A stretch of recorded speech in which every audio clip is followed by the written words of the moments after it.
It is Tuesday morning, time for coffee with Kristin and Tina. Good morning. Welcome Good to morning. Coffee with Kristin and Tina. We're your hosts. I'm Tina Prigge, Vagabond Creative Studio. This lovely lady is Kristin Odell with KLO LLC. Good morning. Look at this child.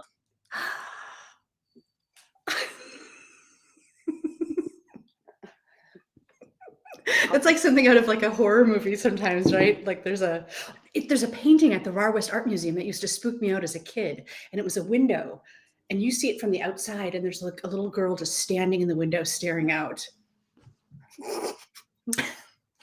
Can you tell they've gone back to school? They're not accustomed to me being on the show.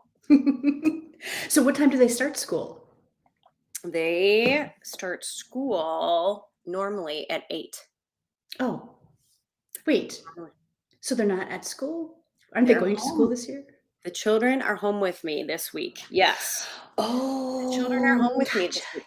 Yes. So we can talk about this. We had a bit of a COVID issue last week. So my children are still home. They're all healthy, thankfully. Clearly, she's got her bowl of oatmeal. She wanted to ask me a question. It'll be okay, guys. I promise. She's got a big sister out there that can help her.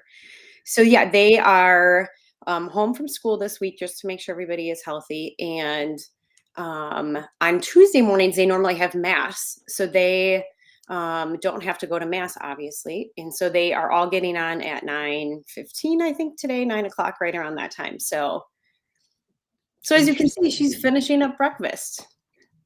So it's amazing that, that is one thing that the pandemic really trained us well for, is to be able to Zoom in and participate remotely when somebody can't attend. Yeah. It was so cute. Yesterday, Nora logged on to do spelling and a couple of things with her class at 11. And at 11:30, they go for lunch. And so the teacher said, all right, grab the computer in the classroom, took her downstairs to the lunchroom, and then she got to eat lunch with her friends yesterday, even though she wasn't at school. So it was so cute. So yeah. Wow. It's amazing. It's amazing how technology has improved our lives in that way. Although I fear gone is the snow day. I know. So Kristin, I can hear a little stuffiness, but I'm so glad to see you back.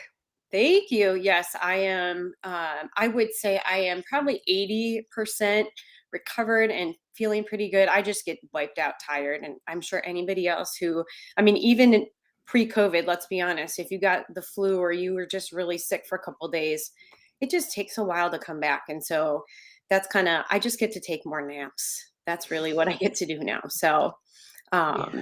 yeah. So you recommend avoiding it, right? It's not conducive to living your best life. It is not conducive to, no sickness really is, right? Right. But yeah, it's not for the faint of heart. So, we should point out, Kristin, too, I almost feel like we have a fashion designer when we do this show, because look at, again, without any conversation, we're kind of matching in a pleasing way. We are. Tina and I have this wonderful connection of matching up our clothing without discussing it. And yeah, we got on. I laughed. I literally laughed out loud this morning because I can see Tina coming in before like we're in the meeting together. And I'm looking at her and I'm like, she has a striped gray and white shirt on. And I have a striped gray and white shirt on. So great minds. Oh, no, this way. Great minds. The reason that I picked this is because I wear it with leggings and it's very comfy. It's just like a nice, big, comfy sweatshirt. Tell me about why you picked your outfit today. Same thing, because it was only 50 degrees when I was getting dressed. So there was just a little crispness in the air. And so this has got like these it's got 3/4 sleeves, and it's this super soft cotton. And so it was just, I felt like the right thing to feel still comfy, but yet not like, the trick in this season is to not overdress. Yes. You can no longer just stay in your t-shirts and shorts, but if you bundle up too much, then you're like a melting puddle. So yeah, this was kind of the perfect bridge sweater. Mary just said the show keeps cutting out. Now, I don't know if that is because of her Wi-Fi today or if because we're having issues, but I can see you and hear you lovely. Yeah, ditto. It's tough because we are not monitoring the live feed. So Mary, thanks for letting us know. I did a We'll have to show. we're going to have to go back and check. We're not only having possibly digital broadcast issues, but also child issues. So stick with us. Hopefully it'll get better. And if not, I'll put my IT guy on it for next time. There we go. Okay, are we logging off and logging back in? Or are we going to keep going? I think let's keep going. Okay, let's do Let's it. keep I'm going. ready. Okay. Child issues. So, all right. Speaking of children, let's talk about this children's show that's coming up that people might be interested in checking out. So Yes. it's Matilda Jr. So this Treehouse is putting on Matilda Jr. for this fall. And I love this. I mean, if anybody knows the story of Matilda, it is like sad and funny, and it has obviously some magic components to it. And it has the evil Mrs. Trenchbull in it, and it's just such a cute and funny show. Like, we just love this movie anyway, so this show is gonna just so exciting. So we're really excited because our oldest daughter Grace auditioned, and she is going to be a big kid and a mom. I'm going to go like this, mom, in the show, and so they will be. They've already started rehearsing. She'll get to start this weekend, but I'm just so excited. It's like got really unique music. It's not. I would say it's not as cutesy as what some traditional Disney shows are. It's a little more. Can we say a little more like Nightmare? What is it? Nightmare Christmas, or some of those. Oh, Nightmare Before Christmas? Yes.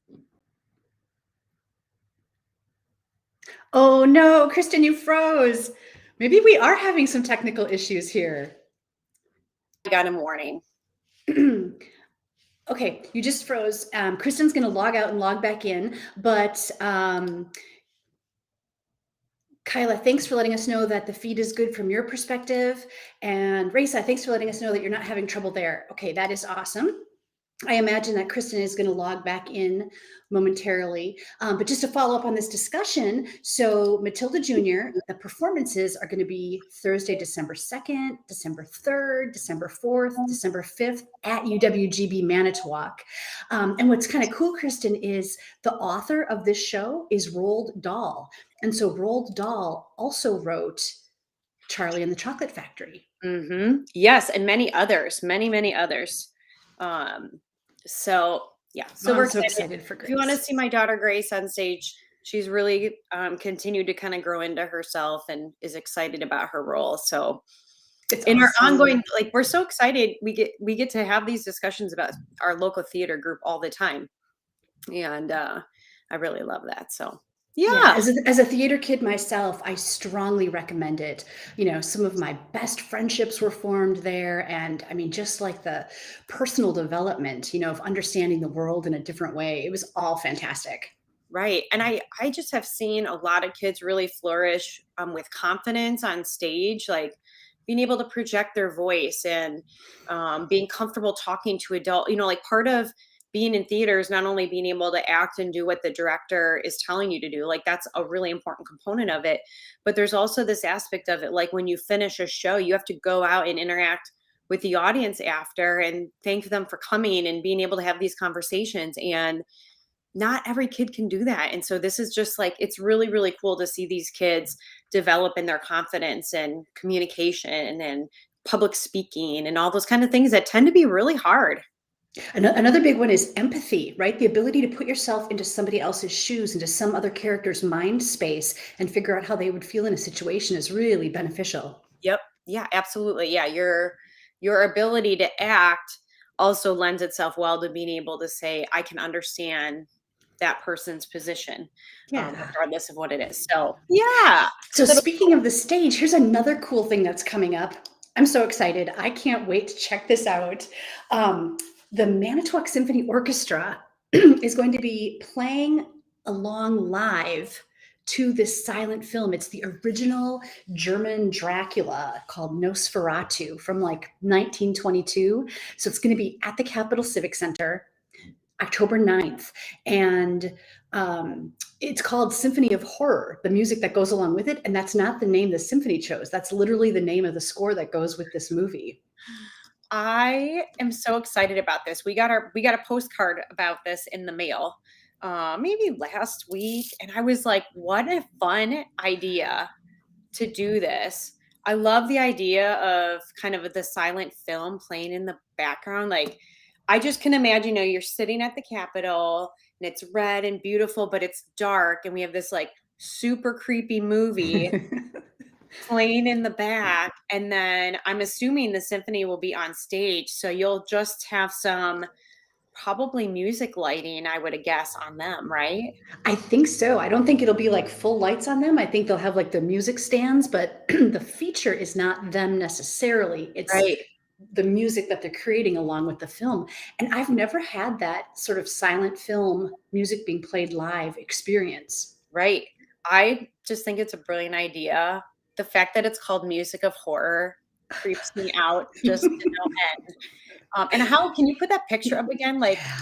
is this an original picture from that movie? I'm assuming from Yes. the movie, Yep. right? From Look Nosferatu. Look at how scary and well costumed this individual is for how old that movie is. Right? Like, his teeth are scary, Yes. and his eyebrows, And his ears and his fingernails. and his everything. Yeah. Every part of him that you can see is pretty horrible. But you know what? They're also having a costume contest. So if you go to the show, it's a great opportunity to wear a costume, have some fun, maybe win a prize. I wonder how they'll judge the worst costume. Isn't it like no costume, or um like, I'm always curious about, like, how does that work? Yeah. Chris, we were talking about theater earlier and making friends, and she said, yep, you can make the best friends in theater. How fun is it to be someone else? Mhm. She also says, I can't wait to attend the original Dracula. You Yeah. know what else is unique about that, Kristin, is this year is the 100th anniversary of the Capitol Civic Center. And in its early days, one of the things that the Capitol did was screen silent films, and there'd be like an organist or a piano player playing the music. So this kind of is celebrating 100 years at the Capitol Civic Center at the same time that it's this cool performance. Right. What a brilliant way to get people into that beautiful space, and get to share a super old movie like that. And like you said, it's just so historical and kind of the format that that'll be fun. I can't wait to hear about how it is. Yeah, I We can know. go. I was I would talking love for to the the girls to go even. I did ask the director, I said, "Is it, like, scary? Like, do I need a hand to hold?" And he said, "It's not really scary. It's a little haunting, but it Do it I didn't need a sound hand like it." to hold? I hope Jason goes with you to hold your hand in case it gets too frightening. Oh, definitely. Even if it's not, I'm gonna hold his hand. Do you think the music induces fear more, or do you think the actual what's on the screen will induce fear more? I'm guessing based on that picture is that it's what's on screen. Ugh. So apparently, I was talking to the director, Dylan Shimura Moore, and he said that this film, Nosferatu, right, which is loosely based on Bram Stoker's Dracula, when this film came out and had its premiere, the widow of Bram Stoker was totally upset about it, sued the production company, and won the rights to the film. And she never watched it apparently, and just ordered that they all be destroyed. So for a long time, this movie was lost to history until somebody like found it, pieces of it in their attic and the basement and stuff like that. That is crazy. What a cool How did you find this out? Like, did you just learn this from the director? Is that I'm Yes. always amazed by the information you learn and retain. It's not just that you learn it, like, that's so cool. It's like a steel trap. I think it's the practice of memorizing all the lines from being in theater, right? There you Stuff go. just sticks. So, do you think this video playing will make that woman, like, roll over in her grave because she's angry about there still being a version of that film of it out there? I hope she's over it by now. Haunting from afar at the Capitol Civic Center. So, talking about events, Kristen, you've got a special event coming up that's directly related to what you do. Let's talk about this. Yes. Okay, guys.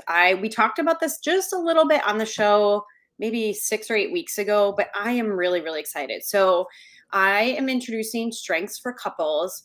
And you can be like committed couples, you could be married couples. I really don't care. I just want and would love for people who are invested in the relationship to be there. So it's coming up in January, the January 14th and January 21st. They're Friday nights. And what this is going to be like is just, first of all, a super intimate experience. So it's limited to 25 couples. You're going to have your own kind of seating area. The tables will be limited to how many couples because I really want you to have your own intimate space. I have amazing content that I'm developing with Doug for this event to work on communication and problem solving and all of these amazing things that I use strengths for in business. We're going to take and make it for couples. And then alongside of that, I have these just incredible chefs coming to cook. So on Friday, January 14th, Chef Ace Champion is coming down from Green Bay. He does like New Orleans inspired kind of Louisiana soul food. It's all whole food, like amazing. And then the Friday night after that, Rebecca Freilich, who is a local amazing chef here in town, Rebecca is going to come and she does a lot of local, really bright, edible flower type food. And both of them are going to prepare some amazing course dinners alongside this content. So, I had somebody say, don't you do HR? Why are you teaching a marriage class? Well, point. I love it. Thank you for asking that. The reality of my business, and maybe we've never really talked about this before, but I probably spend 50% of my time working on strengths, either one-on-one coaching with people or doing workshops with teams. And, one of the things I've noticed when teams go through this is, first of all, they learn a lot about each other, which is really, really important because how well a team gels together is dependent on how well they understand each other. And then also, just as they go through that understanding and learn about more each other, communication just comes a lot easier then. So if I know Tina through the profile of strengths and I understand what her needs are, and she can communicate what her needs are or what she needs from me, now all of a sudden it's much easier for us to work together as a team. And I just have felt called for a long time to take this format of what I use in business every day very, very successfully and take it to the marriage partnership instead of a team partnership in work. And so that's kind of the why. Like, Doug and I are really, really excited to do this together. So this will be the first time Doug is teaching with me, which is also really exciting. And partially because we have a wonderful marriage and we've used strengths in our marriage so much to help us learn about each other. And I think what better gift can we give back to our community than to help share the information that we have. So Right. There's no better team worth investing in than your committed relationship, right? It right. makes so much sense to understand your strengths. And if a couple can benefit and have an even better, stronger relationship after that, how awesome. And I love the fact, I'm going to put this graphic back up. I love the fact that it's, like having a date night, right? Because you're having this beautiful dinner along with exploring the strengths. Mm-hmm. Yeah, absolutely. So you might look at, so the price is $3.99, and I know for some people that was like, holy cow. Here's the deal: when you go to a strengths class, like if an organization were to hire me for a strengths class, it's an expensive activity to do with a team at work. And so when we couple that kind of alongside bringing in chefs to prepare dinner like this, you do get a price point that's a little bit higher. I 100% believe the value is absolutely there.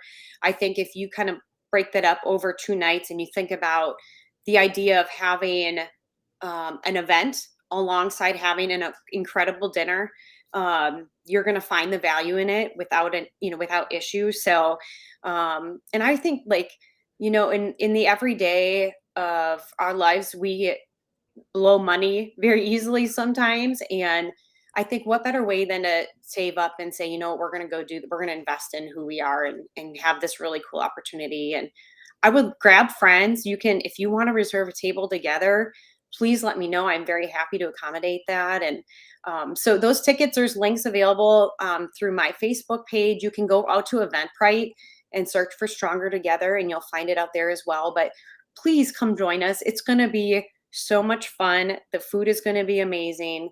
And I promise you're going to leave with an incredible toolbox of information that you didn't have before. Yeah, it's an experience unlike any other that has been available around here. And I want to point out, Kristin, that $3.99 price tag, that's per couple. So it's not per person. And Right. that's for both nights. Yes. So really, when you break it down and when you think about like, oh, if you were going to go out for a nice dinner somewhere anyway, that's about the price you're already paying. Right. Yep. Absolutely. Absolutely. And these chefs I'm working with have created okay, so we've announced the dinner for Chef Ace, and you can, again, go out and find it, but I'll just highlight it really quick. Like, he's doing some appetizer, pinwheel, cream cheese, amazing things. He's going to do greens and a really nice, just seasonal salad, something seasonal for January. And then the main course is Caribbean jerk chicken with a mango sauce. He's doing jambalaya alongside of that, some fresh roasted veggies. And then the dessert, you're going to get your choice of cherry cream pie or coconut, Jamaican coconut bread pudding, I think is what it was. I'm sure I'm missing some amazing words there, but like the whole thing is going to be so good. I think it might be worth it just for the pie, Kristin. I know, right? I just have to read the quote that you have on this poster too. It says, "The language and tools for candid conversations without conflict." I love that. Thanks.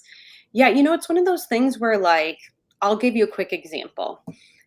Doug is very strategic and future thinking. That's just like how he is. And I'm much more in the moment, like getting stuff done now. There are times when I need to think futuristically or strategically, whether it's about the business or something else that's going on. And if I don't have that natural talent, guys, it's not in here. It doesn't exist. I will go to Doug and say, "Hey, I'm working on this. I need your help. Take me through some questioning. What should I be thinking about? Are there aspects of this?" Like, I might go to him and say, "Here's everything I thought of. What am I missing?" Right? Because he has a mindset, and the way that he thinks about things in the future is not how I think about things. And so I rely on him for that. Like, that's part of where he is a match for me because he brings that talent to our relationship. Now, I could also just very easily find that annoying, right? So another example of that is because he has those talents, he is out planning our retirement and when he's going to retire and what he's going to do after his first career. I am not there at all. As an individual that doesn't do that, I could be extremely annoyed by that. Or terrified by it. Yeah. Like, I could see that as something that's annoying, but I choose to say that is how he thinks. I'm incredibly thankful that he has that mindset. Tell me what I need to do now to be able to meet our goal. Because it's my goal too. It's not that it's just his goal. It's my goal. It's just I'm not there. I'm here. So, and then we still can work together to meet that goal, but he's the planner when it comes to it. He's the guy that's laying it out and thinking about it. So it's just very easy as a couple to see things as something that's annoying or something that's a pain point or something that maybe you argue about until you understand it. And once you understand it, you can actually see it as a compliment or something that is very, very helpful. And so I really want to help couples discover like the amazing. I want to help other couples just discover this about each other and be able to see those strengths as complementary rather than something that you argue about or through. Right. So. Right. Because a different approach doesn't mean that it's at cross purposes even. I think that Jason and I are very similar. I say that he's the visionary, right? He can envision something 5 years ahead and like kind of the path to get there. Yeah. But I'm more of like the step-by-step details, like, okay, so that's the goal, but now we need to do this today and this the next day. You know what I mean? Like punching out those little, like the details that actually drive you down the path. And you're Right. right, it could be very easy to have conflict develop from that. Like, wait, Right. why aren't you punching out these details too? Or if you thought, Tina, why aren't you thinking about like what do you see in 10 years? Hmm. Right. But it's the fact that we're working at it together. Right. Right. Exactly. So, and there'll be 100 more examples like that that Doug and I are going to share. We're very excited about it.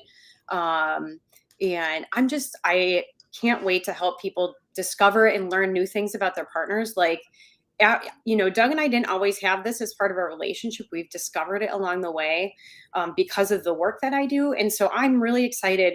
So whether you're like a couple and you're committed and it's in the 1 year version we've been together, or you've been married and together for 25 years, I'm confident that you're all going to learn something about each other and you're going to leave knowing new things that are going to help you. And it really is for anybody. Like, you can have a wonderful marriage and still come and learn.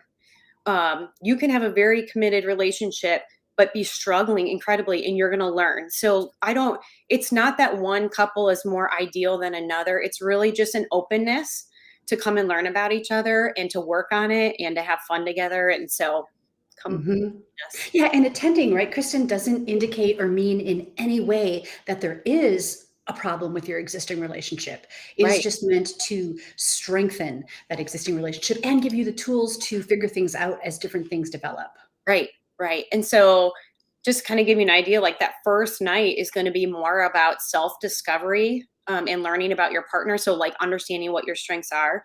And then the second night is where we're going to shift gears and start looking to the future, looking at communication, looking at all these really cool things. So um, yeah, it'll be fun. Sounds great. I'm really proud of you for doing that. And it does show that you're having it at a church, but this is not really a faith-based event, right? It's not that somebody has to have a certain faith to attend. That is correct. So I just am really fortunate. That is our home church, and it's a beautiful, beautiful sanctuary there, and which I think from a lighting and intimate standpoint is just going to make it amazing. And there's also an incredible commercial kitchen there. So it was just a really good match because we want these chefs to have an amazing space to prepare food for dinner that night. So yeah. Hey, Mary sent us a message that her parents have been married for 53 years, and her mom said that they are still learning about each other. Aww. That's, I think, what makes a relationship exciting, right? That it doesn't become Yes. stagnant, that there's still stuff to learn. Right. Oh my gosh. Congratulations to her parents. 53 years is amazing. Yeah, it really is. Cool. Mary, tell them congratulations. Hey, Hey, I have to go back really quickly. My cousin oh, Nicole said that Doug Odell was the #1 GOAT of all time. The best. I got to agree with you. She's so sweet. He's a rock star. good. That's right. Greatest of all time. I couldn't remember what that means. I'm so sorry. I always struggle with that when I see it. I'm like, goat. Initially it almost sounds like it's an insult, but that's Mhm. right. When you break down the acronym, it is greatest of all time. Greatest of all time. Very cool. Hey, before we wrap up, there is just something Kristin, we were driving around. It was a beautiful day, and we discovered the public access point for Carson's Lake. I mean, we didn't discover it, but we were driving past it. We're like, let's just pull off and check it out. And there was this beautiful county map displayed. I hadn't seen it before, and I was, really impressed because it's just beautifully done. But then when I really stopped and looked at it, I was super impressed. So here's Manitowoc County where we live. Look at all of the parks that are available. And like in the yellow bar, those are all parks with water access. There's 15 different parks. And then if you look at the parks in the pink, it's interesting because they're all so different. Like Wallahigh is a completely different experience from like Fisher Creek, which is a Mhm. completely different experience from Cherney Maribel Caves, different from Lower Cato Falls. And I thought, we are so fortunate to live here and to have all of this. I'm going to take this map and like make it my mission to visit each one of these spots and kind of check them off. Do it. Yeah, I know like early on in COVID talked about this a little bit. We as a family hit up a lot of these parks in pink for hiking early on because we were still trying to get outside and be active as a family. So lucky. Like all of these parks are very well developed. They have amazing trails and amazing like playgrounds and facilities. Just there's so many really, really cool things out. And I do love that, like Wallahai, if you look at it on the map, I don't know that I've ever realized it was that close to Sheboygan County before, but like you can hike and hike and hike out there. There is so many different trails and um, different things to experience out there. So, Yeah, and um, it's got more of the hills experience. It's completely different than like, Fisher Creek. You can tromp around out there, but that's all like lakeside, yes. Yeah. And Fisher Creek is really, they've put in some really nice trail, like packed, packed, like some packed gravel. packed gravel trails and walking paths there. And yeah, that's along the lake, which is beautiful. Obviously, Silver Creek must be a city park now, but Oh, Silver Lake. That's the one that's kind of across from Luigi's. There's a yes. beautiful like lake out there. Actually, we saw a bald eagle flying over Silver Lake last week on our way to school in the morning. It was so cool. Like, because Silver Lake sparkles in the morning, like the sun is shining and it like was soaring. It was so cool. Beautiful. Special.